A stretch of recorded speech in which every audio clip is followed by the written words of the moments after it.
अकेली, यानी कि वहाँ धाम पर भी, यहाँ भी, सब जगह मैं अकेली जा रही हूँ। क्यों? पता नहीं क्या है, ऐसी लगन लगी है बाला कि आप मेरे को कब बुलाओगे, मेरी 11 पेशी हो जाएंगी तो कहीं मैं ऑटोमेटिक आपको सब बुला लूँगा, आप तो पेशी चालू करिए। 40 पत्रकारों को चैलेंज दिया कि जो आएगा उसकी पैंट गीली करके पहुँचा दूंगा, तो कोई आए तो उनके। लता मिश्रा, ग्वालियर से आई हूँ। लोग पीठाधीश जो महाराज जी थे उनकी कथा सुनी थी और सारे प्रोग्राम देखे, बहुत अच्छा लगा। मन में इतनी शांति मिलती है, धाम पे पहुँचते ही ऐसा लगता है कि बस घर नहीं लौटो, यहीं रुक जाओ बस। महाराज जी की जो भी है चमत्कार, बहुत चमत्कार है महाराज जी के। तो आपके जीवन में कोई परिवर्तन हाँ, हुआ है? मैं खाना नहीं खा पाती थी और ना किसी से बात करती थी। मेरा थोड़ा घर में भी थोड़ा दिक्कत था, तो वो चीज़ मेरे को दिखने लगी कि हाँ, मैं जब से धाम से लौटी तो मेरे को ऑटोमेटिक मालूम पड़ने लगा कि देखो कितनी शक्तियाँ हैं हनुमान जी बालाजी। और मैंने घर पे भी स्थापना करवाई बालाजी की, उनका अलग मंदिर बनवाया, अलग स्थापना दी है। मंदिर मेरा है घर पर उनके लिए मैंने अलग दिया है और मैं रोज़ पूजा पाठ करती हूँ उनकी। आपने बताया कि आपको सिर्फ धाम पर बालाजी के दर्शन करने से आराम मिला है, तो पर्चा बनना जरूरी है क्या? नहीं, पर्चा बनना ज़रूरी नहीं है। महाराज जी यही बोलते हैं कि बस तुम हनुमान जी से ही जुड़ो, उनसे चर्चा हो जाएगी तो वही पर्चा है आपका। अगर आपने हनुमान जी की आपकी सीधी निगाह पड़ गई तो वो पर्चे की ज़रूरत ही नहीं है। और वास्तव में मेरा पर्चा नहीं बना कि नहीं मैं पर्चे के लिए, नहीं।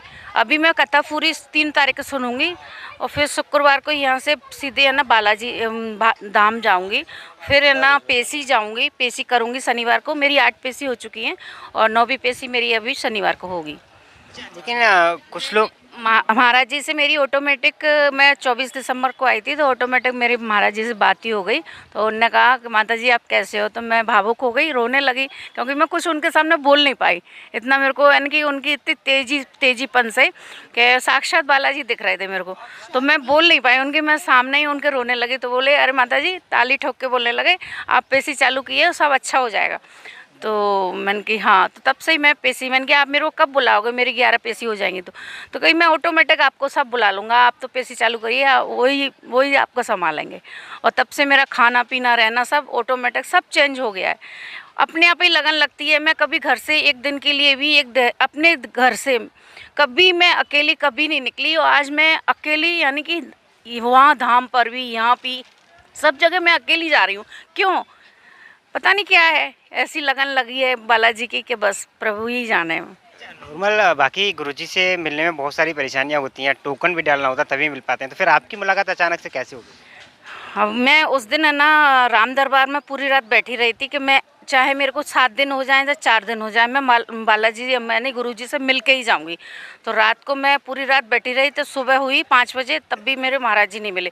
सुबह फिर मैं रूम पे से लौट के नहा धो के आके फिर मैं राम दरबार में आके बैठ गई कि चलो महाराज जी से मेरी मुलाकात हो जाएगी। जैसे ही महाराज जी ऊपर से उतर के आए, सामने ही फेस टू फेस उन्होंने मेरे को देखा, तो सामने ही वो बोलने लगे और माता जी कैसे हो, क्योंकि मैं तो उनकी लगन लगा के बैठी थी कि मैं चाहे कुछ भी हो जाए घर तभी लौटूंगी जब मेरे महाराज जी मेरे को मिल जाएंगे। अगर एक तरीके से सोचा जाए तो आपकी अर्जी तो पहले ही स्वीकार हो चुकी बस। हाँ, वो सब हाँ।